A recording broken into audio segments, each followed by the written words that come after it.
नमस्कार, देश न्यूज में आपका स्वागत है और मैं हूं आपके साथ स्नेहा। मध्य प्रदेश के डिप्टी कलेक्टर निशा बांगड़े अब न्याय पाने के लिए सड़क पर उतरी और निशा नौकरी से त्याग पत्र देकर चुनाव लड़ना चाहती थी, लेकिन शिवराज सरकार ने उनका इस्तीफा मंजूर नहीं किया। तब निशा बांगड़े ने बैतूल से भोपाल तक न्याय यात्रा पद यात्रा शुरू की, जो सोमवार को भोपाल के बोर्ड ऑफिस पहुंची, जहां निशा का कांग्रेस पार्टी ने समर्थन किया है। हालांकि मौके पर मौजूद पुलिस बल ने निशा को गिरफ्तार कर लिया है और निशा ने मीडिया से चर्चा के दौरान शिवराज सरकार पर गंभीर आरोप लगाए हैं और कहा है कि मेरी कोई सुनवाई नहीं हो रही है, मैं लगातार न्याय की गुहार लगा रही हूं। इधर मौके पर सुरक्षा बल में तैनात एडिशनल सीपी महावीर सिंह मुलजादे ने कहा है कि इन्होंने सरकारी सेवा में रहते हुए दुरुपयोग किया है और रोड ब्लॉक किया है और प्रदर्शन की भी अनुमति नहीं दिखाई है। तो वही ये निशा बांगड़े प्रदर्शन करती हुई नजर आ रही हैं, इनकी मांगे पूरी नहीं हो रही हैं, ऐसा ये शिवराज सरकार पे आरोप लगाती हुई नजर आ रही हैं। शासकीय सेवक होने के नाते उनको इस तरह का कृत्य नहीं करना था। दूसरा, आम रोड, इतना व्यस्त रोड है, उस पर रोड पर बैठ गई। उनसे हमने अनुमति मांगी कि आपने जाने की, आप इतना हुजूम इकट्ठा करी है 100-150 आदमियों का, आपने रैली निकालने की अनुमति ली या नहीं ली? वो कोई अनुमति पेश नहीं करते हुए, हठधर्मिता को दिखाते हुए रोड पर बैठ गए। ठीक है ना, उन्हें समझाया गया कि आप अपनी अनुमति दीजिए, अगर आपकी अनुमति है तो ठीक है, आप मार्च करिए। कोई अनुमति नहीं है, शुद्ध रूप से अपनी मनमानी प्रदर्शित कर रही हो पिछले डेढ़ 2 महीने से। अभी भी यही करा, उन्हें समझाया गया था अनुमति हो तो आप आगे बढ़िए, नहीं करी तो उन्हें 151 में भी गिरफ्तार। 200 से ज्यादा किलोमीटर चल के आमला से भोपाल आना पड़ रहा है अपने न्याय के लिए। तो आप देखिए कि किस तरह का अन्याय मध्य प्रदेश शासन मेरे साथ कर रही है। पहले मुझे सर्वधर्म प्रार्थना करने से रोका गया, सभी धर्मों के धर्मगुरु आए थे, मेरे घर का उद्घाटन था, उससे डर करके उन्होंने उसे रोका, मुझे जाने से रोका। और जब मैंने अपना इस्तीफा दिया, क्योंकि संविधान हमें अधिकार देता है धार्मिक स्वतंत्रता की, अगर मैं अपने धार्मिक स्वतंत्रता के अधिकार को नहीं प्राप्त कर सकी तो फिर मैंने अपना त्याग पत्र दिया। और त्याग पत्र देने के बाद शिवराज मामा जी हैं, जो तथाकथित अपने आप को मामा जी कहते हैं, वो मेरे साथ नोटिस और पुलिस खेल रहे हैं। आप देख सकते हैं, जैसे ही मैंने इस्तीफा दिया वैसे ही उन्होंने नोटिस देना शुरू कर दिया कि कैसे मेरे इस्तीफे को रोका जाए, क्योंकि मैं सर्वधर्म विचारधारा के साथ चल रही थी और वो कट्टरपंथी विचारधारा के साथ चलना चाहते हैं। यहाँ तक नहीं रहा, जब मैंने ये कह दिया कि अब मेरे पास जब कोई रोजगार नहीं है, आप मेरा त्याग पत्र मंजूर नहीं कर रहे हैं, तो मैं चुप नहीं बैठूंगी। महिलाओं के अधिकार के लिए और वंचित वर्ग के अधिकार के लिए अब मैं लड़ाई लड़ूंगी। अब मैं राजनीति में आना चाहती हूँ। तो फिर उन्होंने रोकने का काम किया। तो यही मध्य प्रदेश की डिप्टी कलेक्टर निशा बांगड़े अब न्याय पाने के लिए सड़क पर उतर चुकी हैं और इनका कहना है कि इनकी मांगे पूरी नहीं हो रही हैं। यहाँ पर इनका शिवराज सरकार पर निशाना साधते हुए नजर आ रही है। उनका कहना है कि मेरी मांगे पूरी नहीं हो रही है और शिवराज सिंह चौहान उनके साथ जो भी प्रतिक्रिया हो रही है वो सही तरीके से नहीं हो रही है। यहाँ पर उनके साथ शिवराज सरकार का उनका मानना है ऐसा, उनका कहना है ऐसा कि यहाँ पर उनकी मांगे पूरी नहीं हो रही है, इसलिए उन्होंने अपने डिप्टी कलेक्टर के पद से इस्तीफा देने का फैसला लिया है और उनका इस्तीफा जो है वो मंजूर नहीं किया जा रहा है। उनका कहना है कि उनका इस्तीफा मंजूर किया जाए। वहीं हम बात करें यहाँ पर अगर इस्तीफे की, ऐसी सियासी गलियारे में हलचल मची हुई है कि निशा बांगड़े जो है वो कांग्रेस की तरफ से चुनाव लड़ना चाहती हैं। यहाँ पर ऐसी भी चीजें सामने आ रही है निकल कर कि यहाँ पर अगर निशा बांगड़े चुनाव लड़ना चाहती हैं, इस वजह से यहाँ पर उनके इस्तीफे को जो है एक्सेप्ट नहीं किया जा रहा है, स्वीकार नहीं किया जा रहा है और इस वजह से उनके इस्तीफे को रिजेक्ट किया जा रहा है। यहाँ पर साफ तौर पर फिर से जैसा कि कांग्रेस और भाजपा के बीच में जैसा हलचल मची हुई है विधानसभा चुनाव को लेकर, साथ ही अगर हम बात करें यहाँ पर निशा बांगड़े की, तो बैतूल से भोपाल तक यहाँ पर इन्होंने न्याय पद यात्रा शुरू की है, जो सोमवार को भोपाल में बोर्ड ऑफिस पहुंची। वहां पर भी काफी ज्यादा हंगामा हुआ, वहां पुलिस बल तैनात थी। कांग्रेस पार्टी ने यहाँ पर निशा बांगड़े का समर्थन करती हुई कांग्रेस पार्टी यहाँ पर नजर आई है। तो यहाँ पर निशा ने जब मीडिया से चर्चा की तो उन्होंने बताया कि शिवराज सरकार पर उन्होंने गंभीर आरोप लगाए और कहा कि मेरी कोई सुनवाई नहीं हो रही है और लगातार मैं न्याय की गुहार लगा रही हूं। इधर मौके पर सुरक्षा बल तैनात थी, तो वहां पर एडिशनल सीपी महावीर सिंह ने बताया कि इन्होंने सरकारी सेवा में रहते हुए इन्होंने दुरुपयोग किया है। अब यहाँ पर देखने वाली बात ये होगी कि आगे इस मामले में क्या होता है और इसी पर चर्चा के लिए हमारे साथ स्टूडियो में मौजूद हैं राजनीतिक विश्लेषक राघव वल्लभ जी, साथ ही हमारे साथ कांग्रेस के प्रवक्ता राम पांडे जी मौजूद हैं और हमारे संवाददाता विनोद तिवारी जी भी मौजूद हैं। विनोद जी, सबसे पहले मैं आपके पास आऊंगी और मैं दोनों मेहमानों का यहाँ पर स्वागत करना चाहूंगी। और विनोद जी, सबसे पहले मैं आऊंगी यहाँ पर और जानना चाहूंगी कि पूरा मामला क्या है, विस्तार से बताइएगा।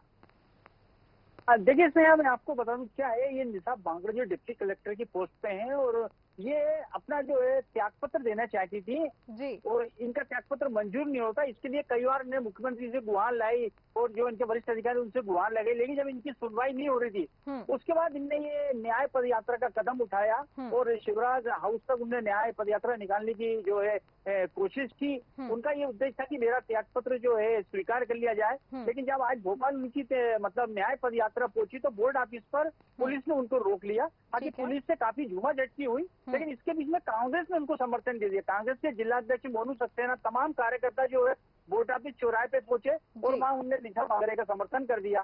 तो कहीं ना कहीं स्पष्ट नजर आ रहा है कि वो अपना इस्तीफे को लेकर काफी परेशान थी। वो इस्तीफा देना चाहती थी। उनका कहना था कि मैं समाज सेवा करना चाहती हूँ, महिलाओं के इसमें काम करना चाहती हूँ, लेकिन जब मेरा इस्तीफा शिवराज सरकार ने मंजूर नहीं किया तो मुझे न्याय पाने के लिए न्याय यात्रा करना पड़ी और पैदल चल के वो जो है भोपाल तक आई। और कहीं ना कहीं उनकी पुलिस और कांग्रेसी कार्यकर्ताओं तो काफी झड़प हुई, उनको गाड़ी में बिठाया कि उनके कपड़े भी फट गए। लेकिन कहीं ना कहीं उन्होंने सीधा सीधा आरोप शिवराज सरकार पे लगाया कि शिवराज सरकार मुझे डराने की कोशिश कर रही है, मेरी इस्तीफा मंजूर नहीं कर रही, इस वजह से मुझे न्याय पद यात्रा निकालना पड़ी। इसमें आगे ठीक है, ठीक है, मैं आना चाहूंगी विनोद जी, आप लाइन पे बने रहिएगा। मैं राम पांडे जी के पास आना चाहूंगी। यहाँ पर कांग्रेस का समर्थन दिख रहा है। राम पांडे जी, क्या कहेंगे आप इस पर? देखिए, पहली बात तो निशा बांगड़े जी को यदि मेरी उनसे बात होती तो मैं सलाह देता और मेरी सलाह वो मान लेती तो उनका इस्तीफा तुरंत मंजूर हो जाता। उनको शुरुआत में ही ये बोलना था कि मैं इस्तीफा देने के बाद भारतीय जनता पार्टी ज्वाइन कर लूंगी, उनका एक दिन में इस्तीफा मंजूर हो जाता। क्योंकि भारतीय जनता पार्टी को पता है कि ये भारतीय जनता पार्टी में नहीं आ रही हैं, तो इसलिए उनका इस्तीफा मंजूर नहीं किया जा रहा है। और भारतीय जनता पार्टी की जो दोगली नीतियां हैं, जैसे अभी महिला आरक्षण बिल पास हुआ है, लागू पता नहीं कब होगा, 5 साल या 10 साल बाद। यदि कोई पढ़ी लिखी महिला दलित समाज से इंजीनियरिंग किया हुआ जी, राम पांडे जी, आपकी आवाज अभी हम तक नहीं पहुंच पा रही है, नेटवर्क इशू है। मैं राघव वल्लभ जी के पास आना चाहूंगी। राजनीतिक विश्लेषक हैं आप राघव वल्लभ जी। यहाँ पर कांग्रेस समर्थन करती हुई नजर आ रही है और राम पांडे जी ने जैसा कि कहा है कि यहाँ पर अगर निशा जी अगर कहती कि यहाँ पर मैं कांग्रेस छोड़ के कांग्रेस के साथ नहीं रहती और बीजेपी का दामन थामने को कहती तो उनका इस्तीफा जो है स्वीकार कर लिया जाता। आपका क्या कहना है इस पर? स्नेहा जी, पहली चीज तो मैं राम पांडे जी की एक बात पर आपत्ति है मुझे जी। उन्होंने एक शब्द का उपयोग किया है, दलित। तो महिला न दलित होती है न सवर्ण होती है।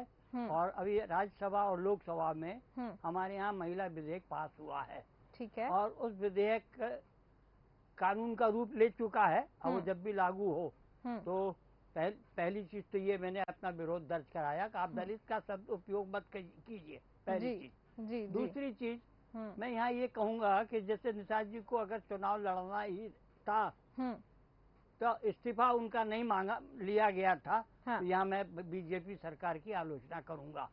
एक महिला जो चुनाव लड़ना चाहती है और वर्तमान में भाजपा सरकार के कार्यकाल में लोकसभा और राज्यसभा से जब महिला बिल विधेयक पास हुआ है तब इनको शिवराज जी को ये चाहिए था कि उनका इस्तीफा स्वीकार कर लेते और इनके ऊपर जो प्रकरण चल रहे हैं उसकी जांच अलग से बैठा देते, चलने देते। कई विधायक और सांसद हैं जिनके ऊपर प्रकरण चल रहे हैं और उसके बाद भी वो विधायक और सांसद बने बैठे हैं। अगर मान लो ये जीत कर भी आ जाती तो कोई फर्क नहीं पड़ता, न्याय तो अपनी जगह पर है। अगर दोषी पाई जाती तो जिस तरह से कुछ लोगों के अभी लोकसभा के सदस्यों के सदस्यता समाप्त हुई, वैसे ही इनकी भी विधायक जीत भी जाती तो इनकी विधायकी समाप्त हो जाती। ठीक है, ठीक है। राम पांडे जी, वापस आपके पास आऊंगी और जानना चाहूंगी कि यहाँ पर जैसा कि राधा वल्लभ जी ने कहा कि बीजेपी को इनका इस्तीफा जो है स्वीकार कर लेना चाहिए था। अगर बीजेपी इस्तीफा इनका स्वीकार कर लेती तो क्या इनका नेक्स्ट स्टेप क्या होता, क्या अनुमान लगा पा रहे हैं आप?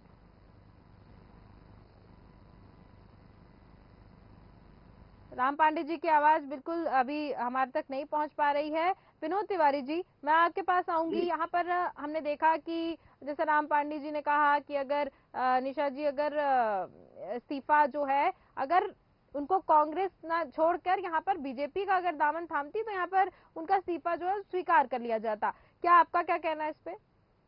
नहीं, देखिए ये कोई तथ्यपूर्ण बात नहीं है, ऐसा कुछ नहीं है। मैं आपको बताऊं, देखिए क्या है, निशा बांगड़े जो डिप्टी कलेक्टर है ये भी एक संवैधानिक पद है, जिम्मेदारी का पद है। हाँ। और जिस तरह से उन्होंने कानून का उल्लंघन किया है, अपनी बात को रखते हैं मुख्यमंत्री शिवराज सिंह चौहान के सामने, तो निश्चित ही उस पर कोई कार्रवाई होती। लेकिन क्या है, इनने कहीं ना कोई त्रुटि की है, अपना जो इस्तीफा देने में कहीं ना कहीं कोई त्रुटि की है, उसके बाद ही इतना मामला बढ़ा है। क्योंकि ऐसा नहीं हो सकता कि अगर आप इस्तीफा दे रहे हो इतना रोक दिया जाए, तो कहीं ना कहीं ये तो बातें जो है, बात को बढ़ाया जा रहा है कि वो अगर कांग्रेस को लड़ना चाहती थी, इस्तीफा मंजूर नहीं किया, बीजेपी से करती तो इस्तीफा मंजूर हो जाता कहीं ना कहीं। लेकिन जिस तरह से उन्होंने शिवराज सिंह चौहान के लिए जो शब्दों का प्रयोग किया है वो काफी अभद्र भाषा थी। मैं आपको जिस तरह से बताऊं, आप एक संवैधानिक पद पर बैठे, आपका काम है लोगों को न्याय दिलाना, आप एक पढ़ी लिखी महिला है, आपने आईएएस का क्लियर किया हुआ है, लेकिन इस तरह से जो आप बातें कर रही हैं ये शोभा नहीं देता। तो जिस तरह से वर्तमान में जो हमारे मुख्यमंत्री जी उनके बारे में बात कर रहे हैं आप, तो ये सब चीजें समझ में नहीं आई मुझे। लेकिन कहीं ना कहीं इनने कानून का उल्लंघन किया है और उल्लंघन के कारण ही इतनी बात बढ़ी। और कहीं ना कहीं ये तेज कर रहा है, जो अपना निशा बागरे जो अपना तेज कर रहा है, रूप दिखाती है, वो भी कहीं ना कहीं इनके लिए काफी दिक्कत का सामना करना पड़ा। क्योंकि अपनी बात रखने में कब कहाँ कौन सी भाषा का इस्तेमाल करना चाहिए ये भी निशा बागरे को देखना होगा। कहीं ना कहीं यही कारण रहा है कि अपनी बात अपने पटल पर जो है पूरी तरह अंदर नहीं रख पाई, इसी वजह से मामला इतना बढ़ गया इसमें। हाँ, ठीक है। राधा वल्लभ जी, मैं आपके पास वापस आना चाहूंगी। यहाँ पर कहा गया है कि सरकारी सेवा में रहते हुए उन्होंने दुरुपयोग किया है अपने पद का। यहाँ पर उनको पद यात्रा नहीं निकालनी थी, यहाँ पर ऐसे इस तरीके से वो पद यात्रा निकाल के आई, उनका इस्तीफा स्वीकार नहीं हुआ है, यानी कि अभी भी वो अपनी ड्यूटी पर हैं। राम पांडे जी, क्या राधा वल्लभ जी क्या कहेंगे आप? मैं विनोद जी की बात का कुछ समर्थन करता हूँ। प्रश्न ये है, इनने किस तरह के आरोप लगाए सरकार पर। सरकार को ये चाहिए था कि बात अभी की तो है नहीं, ताजा ये बहुत समय से चल रहा होगा, तो सरकार ने जांच एजेंसी बनाई होगी, इनकी जांच शुरू हो गई होगी। हाँ। तो पहले तो जांच का सामना करना था निशा जी को। हाँ। निशा जी जांच अपनी जगह पर चलती रहती, उसके बाद ये अपना त्याग पत्र दे देती, सरकार अपना काम करती। लेकिन जो भाषा का उपयोग है, हाँ, जैसा कि विनोद जी कह रहे हैं, अभद्र भाषा का उपयोग किया है जी। अभी एक चलन सा चल चुका है अपने देश में, भाषा पर किसी का कंट्रोल नहीं रहता। और अमूमन ये विपक्षी दल जो हैं, हाँ, ये लोग तो अब नीच जैसे शब्द, हत्या जैसे शब्दों का, मार डालेंगे जैसे शब्दों का उपयोग करते। तो निशा जी ने भी अगर इस तरह के कोई शब्दों का उपयोग किया है जी, और पद पर रहते हुए किया है, हाँ, तो क्षम्य नहीं है वो। बिल्कुल।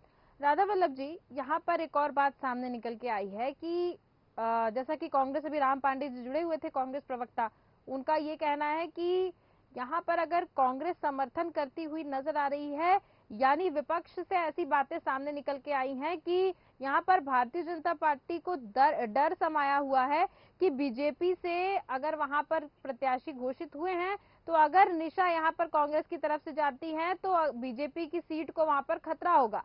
क्या कहेंगे आप इस पर? इसलिए जी मैं इस बात से सहमत नहीं हूँ। हाँ।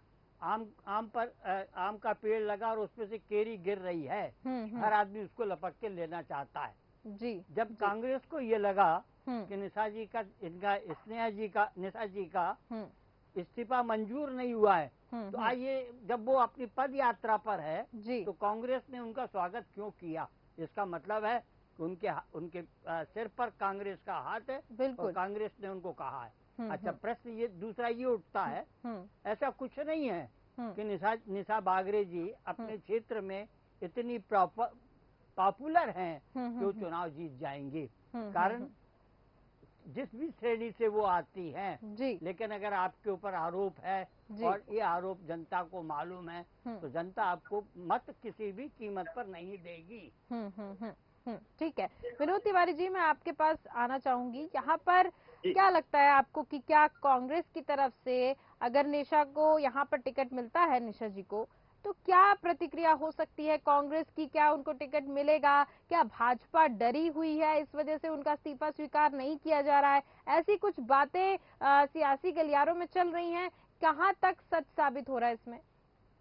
नहीं, देखिए स्नेहा जी, मैं आपको बताऊं, कांग्रेस टिकट देगी या नहीं देगी, ये तो विनोद जी के पहले बोलना चाहूंगा। जिस तरह से कांग्रेस की अभी तक एक भी लिस्ट अभी तक जारी नहीं की है, तो कहीं ना कहीं तो कांग्रेस जो है वैसे लिस्ट जारी नहीं कर पा रही है और दुविधा में पड़ी हुई, क्योंकि भारतीय जनता पार्टी ने आप चौथे लिस्ट भी जारी कर दी है, तो उसमें पूरे नाम डिक्लेयर कर दिए और भारतीय जनता पार्टी ने दिग्गज लोगों को उतारा, तो कहीं ना कहीं से कांग्रेस हो सकता है, ऐसे कयास लगाए जा सकते हैं कि इस पे दाव खेल सकती थी, लेकिन मुझे लगता है ये संभव नहीं है, क्योंकि कहीं ना कहीं कांग्रेस ने समर्थन जरूर किया। कांग्रेस का ये होता है कि जब शिवराज सरकार के कोई खिलाफ महिला मैदान में आती है तो उसको सबसे पहले ये कैप्चर करने की कोशिश करते हैं। आज भी कांग्रेस ने यही किया, उनको लगा शिवराज के खिलाफ ये महिला जो है विरोध प्रदर्शन कर रही है, इसका न्याय नहीं मिल रहा है, तो उन्होंने शिवराज को कैप्चर करना शुरू कर दिया। कांग्रेस वहां पहुंच गई, कांग्रेस ने उसको अपनी तरफ मिलाने की कोशिश की, तो कहने में इस पर नजर आई कि कांग्रेस ने देखा कि जो शिवराज सरकार के खिलाफ ये आंदोलन कर रही है, तो कांग्रेस एकजुट होकर उसको सहयोग करने पहुंच गए। तो कहीं ना कहीं कांग्रेस टिकट देगी या नहीं टिकट देगी, ये तो एक ऐसा नहीं कहा जा सकता, लेकिन कहीं ना कहीं कांग्रेस इस मौके का फायदा उठा लिया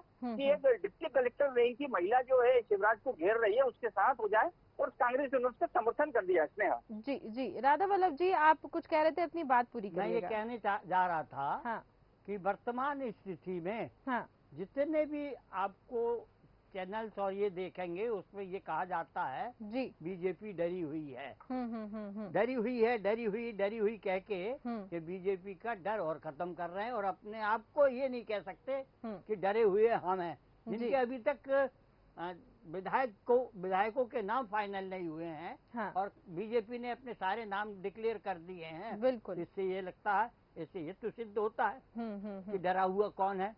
अब चूंकि बैतूल में शायद कांग्रेस को कोई उचित उम्मीदवार नहीं मिल रहा होगा, इसलिए उनने निशा बागरे को चुना। अदरवाइज निशा बागरे अपना काम करती, डिप्टी कलेक्टर हैं, वोट टिकट के लिए आ रही, अपना इस्तीफा मांगने के लिए आई थी ना, वो वोट मांगने, टिकट मांगने तो नहीं आई ना। तो कांग्रेस ने लपक के क्यों उसका साथ दिया? इसका मतलब यही होता है कि कांग्रेस को चाहिए जिताओ उम्मीदवार, लेकिन उनने बगैर सर्वे, बगैर किसी उसी के इनका समर्थन कर दिया, तो ये तो उनके ऊपर सील तो लग गई। बिल्कुल बिल्कुल कि ये कांग्रेस ही हो गई निशा बागरे। जी। तो ये जो काम किया है निशा बागरे जी ने, वो उनने अपने पद की गरिमा के हिसाब से एक डिप्टी कलेक्टर, आगे इनके चांसेस थे, चलिए बहुत से लोग अपने यहाँ IAS होके, IPS होके भी उसके बाद चुनाव लड़ते हैं, अपने सामने बहुत उदाहरण है ऐसे, लेकिन पद छोड़कर उनने फिर अपने चुनाव मैदान में उतरे। वैसे निशा जी को इंतजार करना था, नहीं था, तो भाई अब ये एक अलग बात हो गई कि इनका इस्तीफा देना चाहती थी, तो उसका कारण विनोद जी ने शायद पूछा होगा कि आप इस्तीफा क्यों दे रही हैं, ये विनोद जी ने प्रश्न किया होगा तो बताया होगा।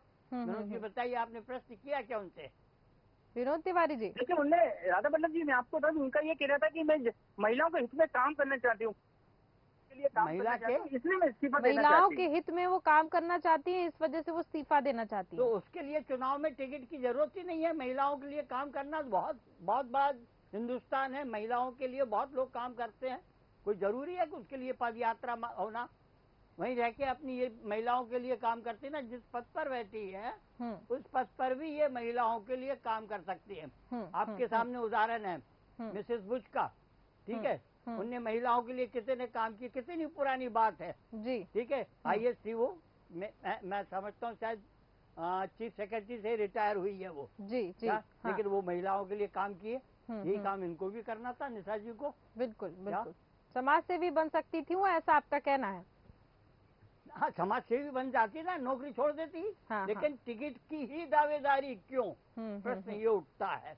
और फिर उसके बाद भी समाज सेवा ऐसे सड़क पर उतर कर नहीं की जाती है। बिल्कुल। समाज सेवा के लिए जिस क्षेत्र में आप है वहीं बहुत अवसर मिलते हैं आदमी को काम करने के लिए। जी जी जी। उनको वो काम करना था। जी। मैं निशा बागड़े जी के चुनाव लड़ने से कहीं ये मुझे कोई आपत्ति नहीं है। हाँ। और मैं तो ये सोचता हूँ कि शिवराज जी को अभी भी मौका है किसी एक सीट को छुड़वा दे और निशा बागड़े को महिला कैंडिडेट के बतौर उतार दे, उनका इस्तीफा स्वीकार कर ले।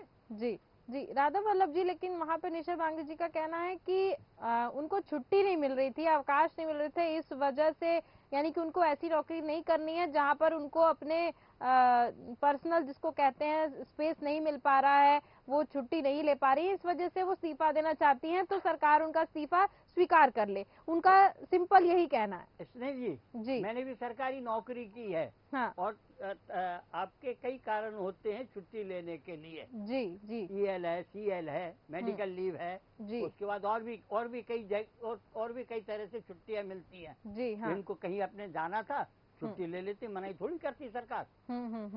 जी। या ऐसा तो हम नहीं कह सकते कि एक आदमी के न रहने से ऑफिस नहीं चलता।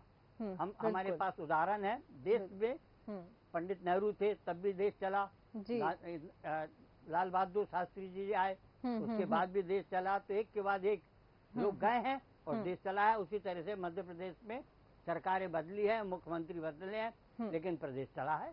ऐसा नहीं है कि ये काम नहीं चलता, काम चल जाता जी। ऐसा इन पर कोई गंभीर आरोप होंगे मुझे ऐसा लगता है, और जो जांच में पड़े होंगे। बिल्कुल। और ये अपने इनके उन आरोप के जो साक्ष्य हैं उन साक्ष्य को जी मोबिलाइज करने के लिए ये छुट्टी लेना चाह रही होगी, ये मेरा आरोप है। हो सकता है जी, ऐसा उनके है।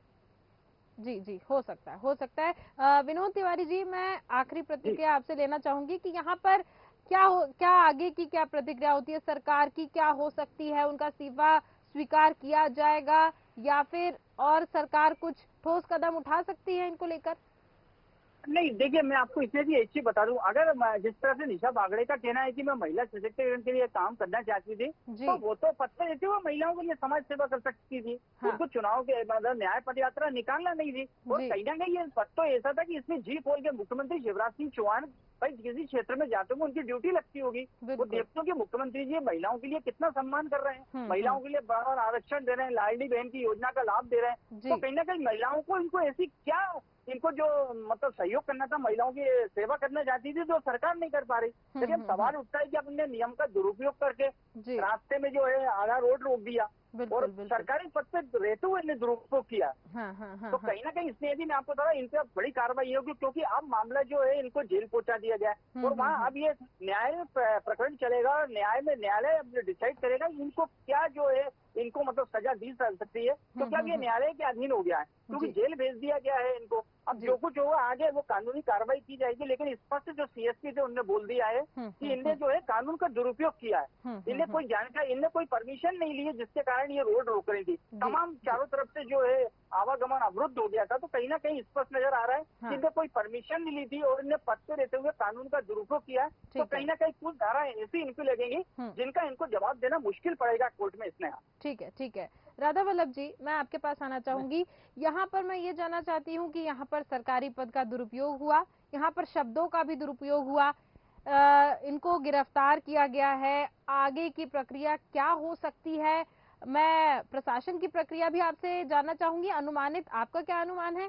साथ ही में सरकार की तरफ से क्या अब आगे एक्शन हो सकता है, क्योंकि मामला अब बढ़ चुका है आगे? राधा वल्लभ जी क्या कहें? एक बात कही जी, भोपाल में जब भी धरना प्रदर्शन या कुछ कार्यक्रम होता है, धरना प्रदर्शन की तो बात छोड़िए जी, आप अगर कोई सामाजिक कार्यक्रम भी करना चाहते हैं हाँ, तो उसके लिए परमिशन ली जाती है। बिल्कुल बिल्कुल। परमिशन इनने नहीं ली, जैसा कि विनोद जी कह रहे हैं हाँ, तो सबसे बड़ा अपराध तो उनने ये किया है हाँ, हाँ, और इस अपराध की तो सजा उनको मिलना चाहिए। बिल्कुल, महिला है इसलिए ऐसा कह रहा हूँ। और अब मैंने शुरू में कहा कि शिवराज जी को नरमी अपना लेना चाहिए, भाई ठीक है, एक महिला है, पढ़ी लिखी महिला है, अच्छे पद पर है, डिप्टी कलेक्टर के, चलो इसका इस्तीफा स्वीकार कर लो, इसको ये जिस पार्टी से भी में जाना चाहे जाने दो, लड़ने देते उसको चुनाव, उसमें क्या था। लेकिन ये जो जितना जैसा विनोद जी बता रहे हैं, हाँ, और जो इतने वर्षों में मैंने जो देखा है कि हमको कोई कार्यक्रम करना है तो हमको परमिशन लगती है। परमिशन न लगने पर जो आईपीसी की जिन धाराओं में कार्रवाई होना चाहिए वो निशा जी पर कार्रवाई होना चाहिए। जी बिल्कुल बिल्कुल, यहाँ पर आपने बिल्कुल सही कहा कि यहाँ पर इन पर कार्रवाई होनी चाहिए, क्योंकि जो भी इन्होंने उल्लंघन किया है, हम यहाँ पर इन्होंने पदयात्रा निकाली है उसकी बात करें या फिर हम इनके शब्दों की बात करें, जिन्होंने शब्दों का भी दुरुपयोग किया है, तो यहाँ पर इनको निश्चित तौर पर सजा मिलनी चाहिए। बहुत बहुत धन्यवाद विनोद तिवारी जी आपका हमारे साथ जुड़ने के लिए, साथ ही साथ राधा वल्लभ जी आपका भी बहुत बहुत धन्यवाद इस पर चर्चा करने के लिए। तो हम बात कर रहे थे मध्य प्रदेश की डिप्टी कलेक्टर निशा बांगड़े की, जो कि अब न्याय पाने के लिए सड़क पर उतर चुकी हैं, पद यात्रा निकाल रही हैं। उनका कहना है कि शिवराज सरकार जो है उनका इस्तीफा स्वीकार नहीं कर रही है, वहीं दूसरी तरफ कांग्रेस समर्थन करती हुई नजर आ रही है। अब यहाँ पर एक ट्विस्ट नजर आ रहा है कि अगर यहाँ पर इस्तीफा मंजूर नहीं करती है शिवराज सरकार तो कांग्रेस का क्या एक्शन होगा, और यहाँ पर देखने वाली बात होगी कि शिवराज सरकार अगर इनका इस्तीफा मंजूर करते हुए और उनको अगर यहाँ पर किसी भी तरीके से बीजेपी सरकार में शामिल कर लेती है तो यहाँ पर बहुत बड़ा एक टर्न नजर आ जाएगा, जो सियासी गलियारे में बहुत ज्यादा हलचल हो जाएगी, क्योंकि यहाँ पर निशा बांगड़े जो है कांग्रेस को समर्थन देती हुई नजर आ रही है, कांग्रेस भी उनका समर्थन करती हुई नजर आ रही है। अगर यहाँ पर शिवराज सरकार एक ट्विस्ट लेती है तो यहाँ पर बहुत बड़ी बात सामने निकल के आएगी और कांग्रेस यहाँ पर पछताती हुई भी नजर आ सकती है। और यहाँ पर जैसा कि हमारे साथ राम पांडे जी कनेक्टेड थे, उनका कहना था कि यहाँ पर निशा बांगड़े जी को कहना था कि हम बीजेपी में शामिल हो जाएंगे तो इस्तीफा जो है वो स्वीकार कर लिया जाता। तो यहाँ पर अब इस बात पे जो भी राम पांडे जी ने जो भी कहा उसमें क्या आगे होने वाला है, क्या सच में यहाँ पर निशा बांगड़े बीजेपी में शामिल हो सकती हैं, नहीं हो सकती हैं, ये आने वाला वक्त बताएगा। और यहाँ पर लेकिन एक बात साफ है कि जो भी यहाँ पर उल्लंघन किया गया है उसकी उन्हें यहाँ पर सजा तो मिलनी चाहिए। बाकी राजनीतिक तौर पर जो भी होगा वो तो आगे होगा, लेकिन अभी जो उन्होंने जितनी भी चीजों की उल्लंघन यहाँ पर किया है उसकी सजा उनको जरूर मिलनी चाहिए। और फिलहाल के इस कार्यक्रम में सिर्फ इतना ही। देखते रहिए देश न्यूज। नमस्कार।